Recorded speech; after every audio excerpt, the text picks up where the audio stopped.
Bismillahirrahmanirrahim. Bismillahirrahmanirrahim. Assalamualaikum warahmatullahi wabarakatuh. Ya, bismillah walhamdulillah wassalatu wassalamu ala rasulillah wa ala alihi wa sahbihi wa mawalah amma ba'd. Teman-teman, apa kabar semuanya? Alhamdulillah bersama Salsabila. Allahu Akbar. Ya, jumpa lagi dengan Pak Jae. Semoga kalian dalam keadaan sehat walafiat serta dalam keadaan semangat dalam belajarnya. Ya, jumpa lagi dengan Pak Jae. Kali ini kita akan membahas materi pelajaran tematik. Tematik kita sudah sampai di tema 4E atau tema 5, subtema 2, pembelajaran 3 ya. Kali ini kita akan membahas materi di pembelajaran 3. Nah, teman-teman, seperti biasa sebelum dimulai kita buka dengan berdoa. Isti'adadan duaan. A'udzu billahi minasyaitonir rajim. Bismillahirrahmanirrahim. Raditu billahi rabba wa bil islami dina wa bi Muhammadin nabiyya wa rasula. Rabbi zidni ilma warzuqni fahma. Allahumma anfa'ni bima 'allamtani wa 'allimni ma yanfa'uni wa zidni ilma. Amin ya rabbal alamin. Alhamdulillah. Baik, di pembelajaran 3 kita akan membahas 2 pembelajaran. Apa yang akan kita bahas? Materi yang akan kita pelajari yang pertama adalah menggali informasi menggunakan tabel KW atau Know Wonders. Dan yang kedua, kita akan membahas melakukan percobaan bayangan ganda dengan cermin. Ya, baik, bismillah, kita berlanjut ke pembelajaran yang pertama. Menggali informasi menggunakan tabel KW. Ya, kalian bisa buka bukunya di halaman 54. Oke. Nah, teman-teman, ada satu metode bagaimana cara kita mencari tahu sesuatu atau mencari tahu informasi yang sudah kita dapatkan dan ingin lebih tahu lebih dalam tentang informasi tersebut. Ternyata ada satu metode yang dapat memudahkan kita mencari informasi tersebut. Nah, untuk memudahkan kita saat mempelajari hal-hal baru, kita dapat menggunakan satu cara belajar yang bernama tabel KW. Nah, kalian sudah belajar sebelumnya. Apa itu tabel KW? K itu berasal dari kata know atau yang disebut dengan pengetahuan yang sudah kita ketahui, knowing ya. Jadi semua hal yang sudah kita ketahui dari bacaan yang sudah kita baca. Nah, dan W-nya berasal dari kata wonders atau apa yang ingin kita ketahui lebih lanjut dari informasi yang kita dapat. Ya, jadi K-nya itu know, apa yang sudah kita ketahui, dan W-nya adalah wonder, apa yang ingin kita ketahui. Ya, nah, banyak cara untuk mencari wonders, apa yang ingin kita ketahui lebih lanjut. Nah, caranya apa? Di antaranya adalah dengan mencari informasi-informasi yang kita inginkan itu melalui internet atau buku-buku dan media belajar lainnya. Banyak cara ya. Entah itu kalian cari dari Google, entah itu kalian baca dari buku, entah itu kalian mencari sumber informasi lain, misal dari televisi atau mungkin dari media-media majalah, koran dan lain-lain sebagainya. Nah, di buku di halaman 54 ada sebuah teks ya tentang wanita pemberani Cut Nyak Dien. Ya, baik, kita baca teksnya. Wanita pemberani Cut Nyak Dien. Cut Nyak Dien adalah wanita bangsawan. Beliau dilahirkan di Aceh pada tahun 1848. Cut Nyak Dien menikah di usia yang masih muda dengan Teuku Ibrahim Lamnga. Pada tahun 1873, suami Cut Nyak Dien berjuang melawan Belanda yang datang untuk menjajah tanah Aceh. Teuku Ibrahim Lamnga akhirnya gugur dalam pertempuran melawan Belanda. Cut Nyak Dien kemudian berjanji untuk melanjutkan perjuangan suaminya. Ia kemudian menikah kembali dengan rekan seperjuangannya, yakni Teku Umar. Mereka pun berjuang bersama melawan penjajah hingga akhirnya Teku Umar pun gugur dalam peperangan. Sepeninggal suaminya, pasukan Cut Nyak Dien semakin lemah. Kondisi kesehatannya pun semakin menurun karena usianya semakin tua.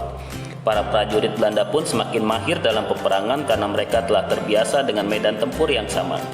Akan tetapi, Cut Nyak Dien menolak untuk menyerah. Akhirnya, Cut Nyak Dien pun tertangkap. Cut Nyak Dien kemudian diasingkan ke Sumedang karena Belanda takut Cut Nyak Dien dapat mempengaruhi rakyat Aceh untuk tetap berjuang. Cut Nyak Dien wafat pada tanggal 6 November 1908 di Sumedang. Cut Nyak Dien kemudian diberi gelar pahlawan nasional.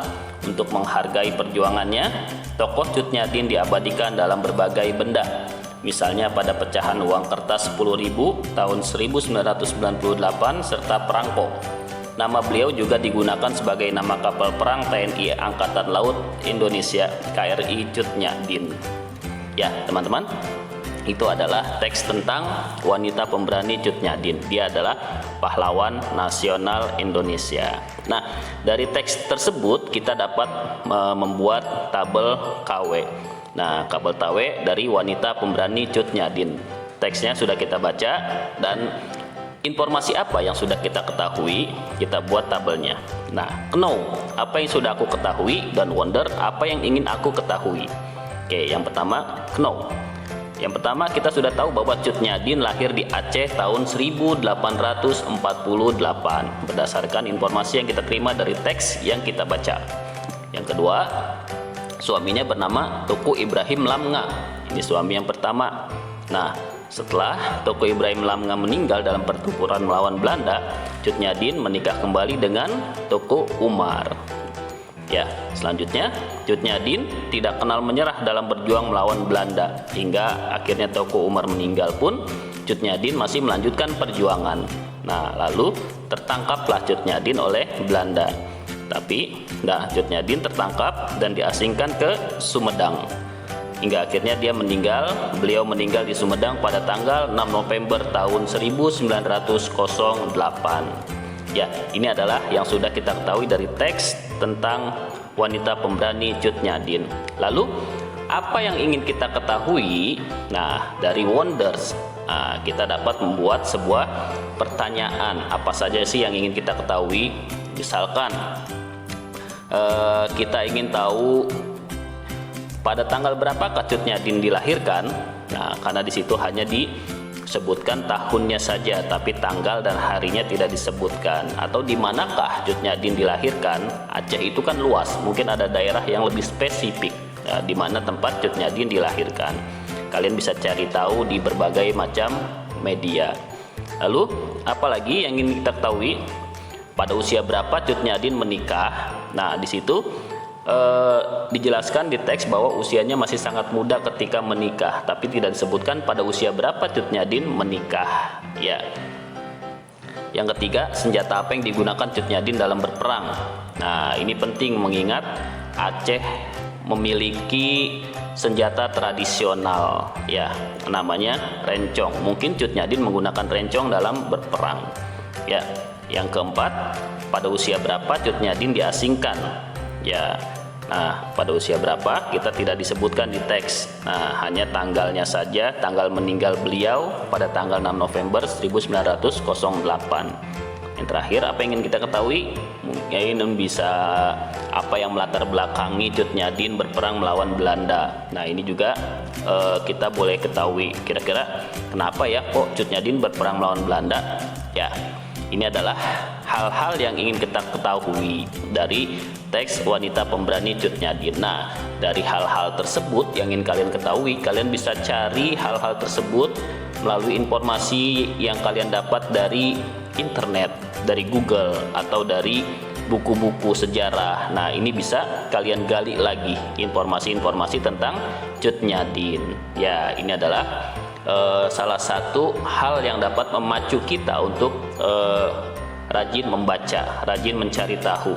Ya, kalau kepo dalam ilmu pengetahuan itu memang sangat dianjurkan karena banyak orang-orang yang pintar itu berasal dari rasa ingin tahu lebih dalam. Ya, dah Ini tentang tabel KW teman-teman. Kita berlanjut ke materi berikutnya. Nah, kalian bisa cari atau belajar tentang tabel KW itu ada di halaman 55. Ada Kartini Sang Pejuang Emansipasi Wanita. Bisa kalian lakukan cara mencari tabel KW ya. Silakan berlatih. Nah, pembahasan berikutnya kita akan membahas melakukan percobaan bayangan ganda dengan cermin. Ya, ada yang tahu cermin? Ya, kalau yang sering ngaca itu pasti tahu cermin itu gimana bentuknya dan juga struktur cermin tersebut ya, struktur dari benda tersebut ya. Cermin itu adalah keping cahaya yang salah satu permukaannya sangat halus dan di bagian belakangnya kasar serta tidak tembus cahaya. Kalau kita lihat cermin itu bagian depannya pasti halus, licin. Nah, bagian belakangnya kasar dan dibentuk atau dicat atau dilapisi dengan perak ya, sehingga tidak dapat tembus cahaya. Nah, fungsinya untuk apa? Agar kita cahaya yang masuk ke dalam cermin itu dapat memantul keluar, sehingga kita dapat melihat bayangan kita dalam cermin ya. Bagian halus cermin dapat memantulkan semua berkas cahaya yang datang dan membentuk sebuah bayangan yang sama persis dengan objek aslinya. Nah, lalu apa yang terjadi jika sebuah objek diletakkan pada dua buah cermin? Kalau satu buah cermin kita ngaca, berarti kita cuma ada satu. Nah, lalu kalau dua cermin gimana ya? Kalau dia cermin datar yang disusun membentuk sebuah sudut tertentu, misalnya sudut 90 derajat atau sudut 60 derajat atau sudut 30 derajat, bagaimana kondisi bayangannya? Nah, ini dapat kita lakukan percobaan. Nah, kita bisa lihat seperti contohnya pada gambar di samping. Ini dia. Nah, kita tidak mengetahui kucing mana yang asli. Nah, kita juga tidak mengetahui ada berapa jumlah kucing yang asli. Kalau kita perhatikan, bisa jadi kucing ini ada satu atau ada dua.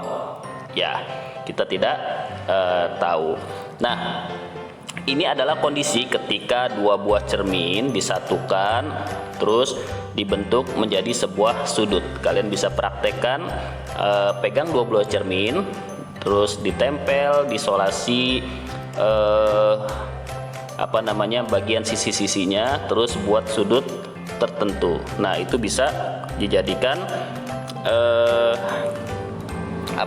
bayangan-bayangan ganda. Ya, kenapa bisa demikian? Ya, kita cari tahu. Kenapa bisa demikian? Nah, kenapa? Karena ya, jika satu objek berada di depan sebuah cermin datar, maka sinar datang dari objek tersebut akan dipantulkan sekali. Kalau kita ngaca, itu mantulnya sekali, hanya dalam satu cermin, dan akan membentuk sebuah bayangan saja. Namun jika objek tersebut diletakkan di depan dua cermin datar yang disusun membentuk sudut tertentu, maka sinar datang dari objek akan dipantulkan beberapa kali sehingga akan terbentuk lebih dari satu bayangan atau bayangan jamak, banyak bayangan. Nah, itu kalau satu bayangan. Kalau dua bisa jadi kalau dia sudutnya semakin kecil maka semakin banyak ya. Jika cermin disusun membentuk sudut 90 derajat maka terjadi dua kali pemantulan. Jika membentuk sudut 60 derajat maka akan terjadi 3 kali pemantulan.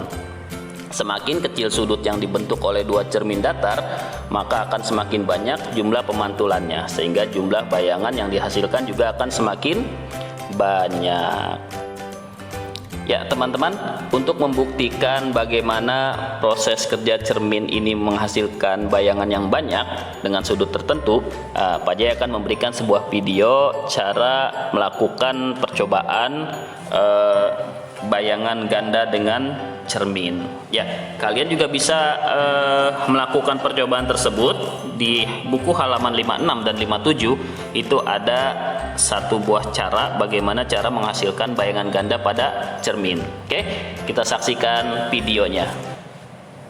Baiklah, sebelumnya saya akan memperkenalkan alat dan bahan yang harus kita sediakan. Yang pertama, satu buah sudut busur, kemudian yang kedua dua buah cermin datar, kemudian yang ketiga benda yang ada di sekitar kita, bisa apa saja. Yang di sini ada baterai ataupun bolpen ataupun yang lainnya.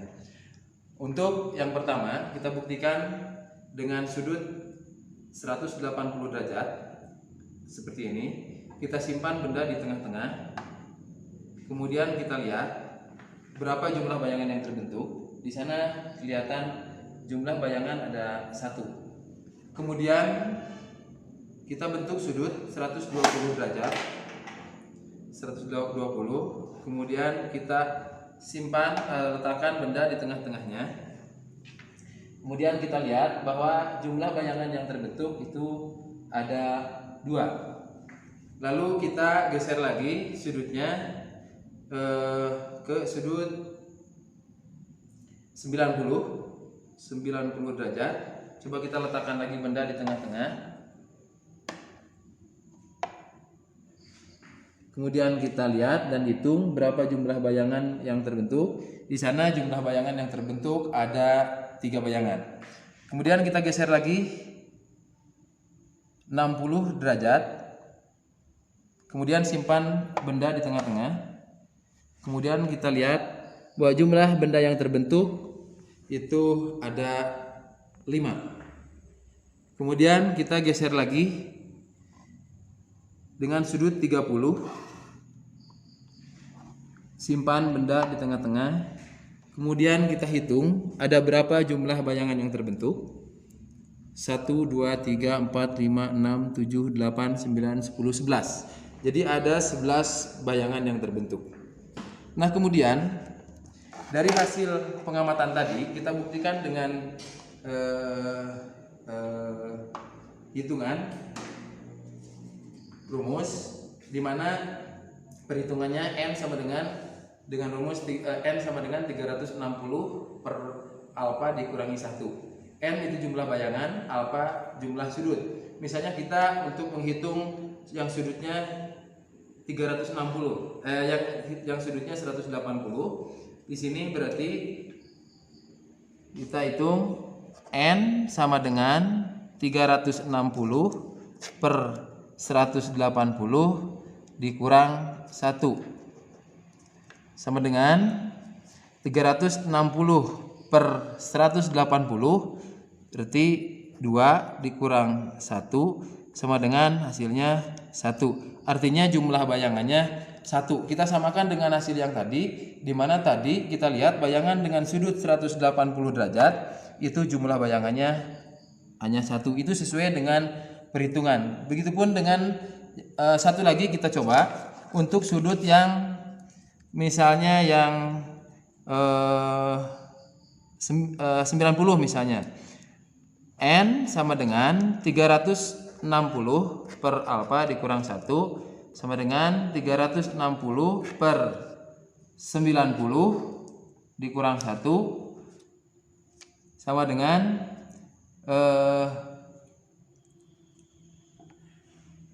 360 dibagi 90 4 berarti dikurang 1 sama dengan 3. Artinya dengan sudut 90 derajat maka jumlah bayangan yang terbentuk hasil perhitungan itu 3. Sama dengan hasil pengamatan. Kita buktikan lagi dengan hasil pengamatan.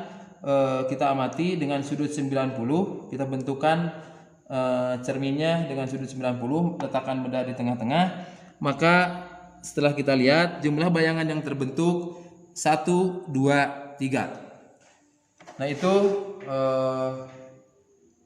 untuk percobaan tentang pembentukan bayangan pada 2 buah cermin datar. Terima kasih. Ya, gimana teman-teman? Bisa kalian praktekkan? Ya, silakan dicoba di rumah ya. Alhamdulillah, demikian pembelajaran tematik kita kali ini sudah selesai di pembelajaran 3. Nah, selanjutnya akan kita bahas pada pembelajaran berikutnya. Untuk itu, kita tutup pembelajaran kita kali ini dengan baca hamdalah. Alhamdulillahirabbil alamin. Doa kafaratul majlis. Subhanakallahumma wa bihamdik Asyhadu an la ilaha illa ant, astaghfiruka wa atubu ilaik. Ya, dari Pak Haji cukup sekian. Semoga apa yang Pak Haji sampaikan bermanfaat dan dapat menambah wawasan kalian. Tetap semangat belajarnya, jaga kesehatannya, dan jaga semangatnya. Ya, demikian. Billahi taufiq wal hidayah. Wassalamualaikum warahmatullahi wabarakatuh. Alhamdulillah.